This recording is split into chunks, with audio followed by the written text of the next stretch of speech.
I'm Casey Budd. I am a holistic psychiatrist, artist, astrologer, and writer here to start a YouTube channel.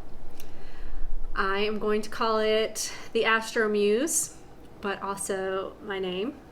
I made that little sign for it. So one of my foundational ideas that I thought was a good place to start is with the idea of embracing your life exactly as it is, which is really about learning to do the best you can with what you have.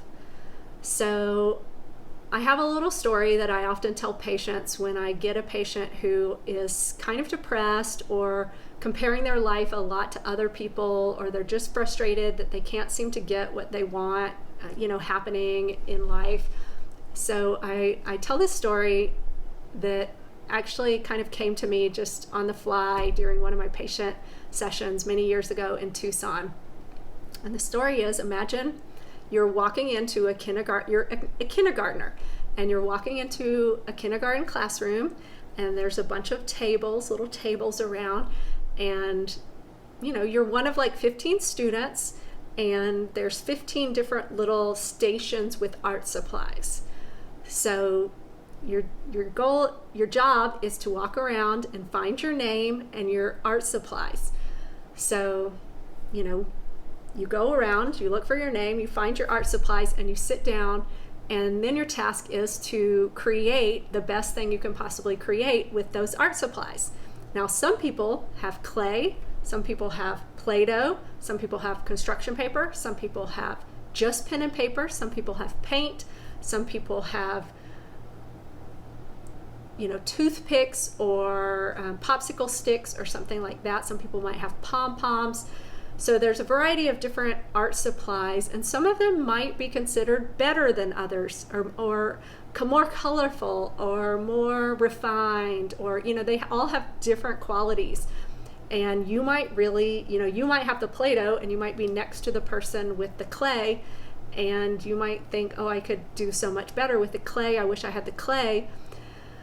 And the goal of the metaphor is to let you know that you've got the Play-Doh though, so you want to do the best you can with the Play-Doh, and try not to lose a lot of energy wishing you had the clay, because these art materials were pre-assigned to you, and really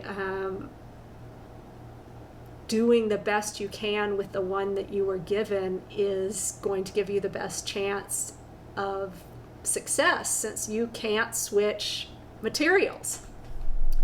So I really like that metaphor, and I think about it a lot even in my own life when I find myself comparing to someone else, or wishing for some other material, which could be a different skill that I don't have, or some experience or circumstance that I don't have that I wish I had, or some opportunity, or any number of the many things that we sometimes wish we had that we don't have. And I try to remind myself, like the art project the art project example, the kindergarten art project example. You have construction paper, let's make a collage. Let's cut that paper into circles. Let's do something creative with it. Let's have a good attitude. Let's try to do the best we can with what we have, and hope that takes us where our soul needs to go. Because really, according to astrology, it will. According to astrology, we are here to learn things, and we have certain challenges built right into our lives, and we have certain gifts built into our lives, and we basically have the art materials that we're given, and we have to do the best we can with what we have. And how we kind of work with them will determine how far we can get in our soul's progress in our life. So I'm really committed to getting as far as I can get, despite whatever limitations, perceived or actual, that I have, and I really want to inspire other people to do the same. And, you know, along those lines, it really means having compassion for yourself when you seem to fall short in some way, and recommitting to yourself and recommitting to doing that art project and loving yourself and making yourself the best version of yourself that you can be, even if it's not the absolute perfect, you know, version that you think you should have or could have, because if you could, you probably would. So again, it's like reorienting, changing your attitude, and trusting that this is the life that you were meant to have, and that's true for all of us. And so we kind of, even if it's got pain and sadness and sorrow, as many, if not all lives do, you know, we have to try to learn from those challenges and keep reorienting. And another thing is strive, but don't be overly attached to the end result, because that's another sure cause for suffering. So we never really know exactly what we're supposed to do or how far we're meant to get as a soul. So I find it useful in my practice as well as personally to think about, you know, aiming as high as I can and just always, you know, pushing kind of my goal just to the next step, but also surrendering and kind of trusting that I may not get there, I may not be meant to get there.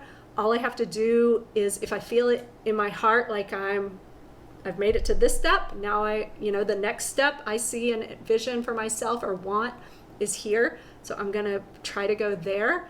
But I have to trust that if I'm meant to get there, I'll get there. If I'm not meant to get there, I'll get over here. If I'm not even meant to get here, I'll just stay put and I'll learn something from the process.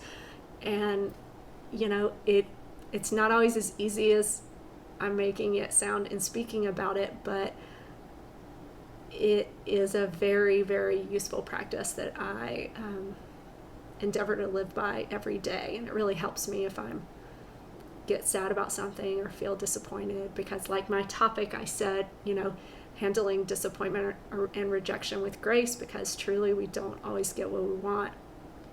So yeah, that's kind of a little bit of a quick intro to some of my ideas, some of my psychological concepts. You know, I'm really big on self-acceptance and self-love, and kind of, as I mentioned, sort of doing the very best you can, but not being overly attached to the outcome, and ultimately trying to live your life with as much love and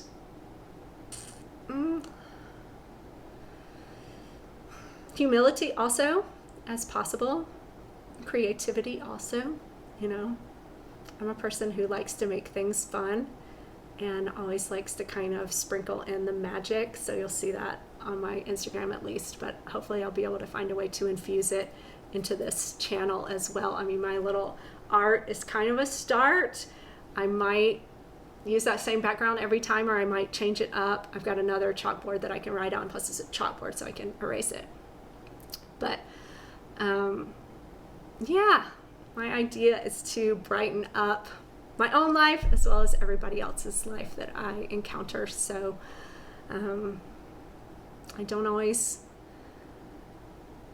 hit the bullseye exactly on that, but I really do try, similar to my art project metaphor. So all right, that's enough talking.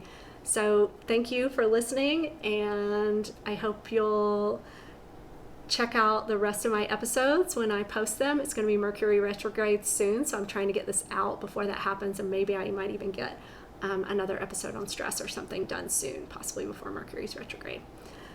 Okay, have a great day or night wherever you are and whenever it is. Take care.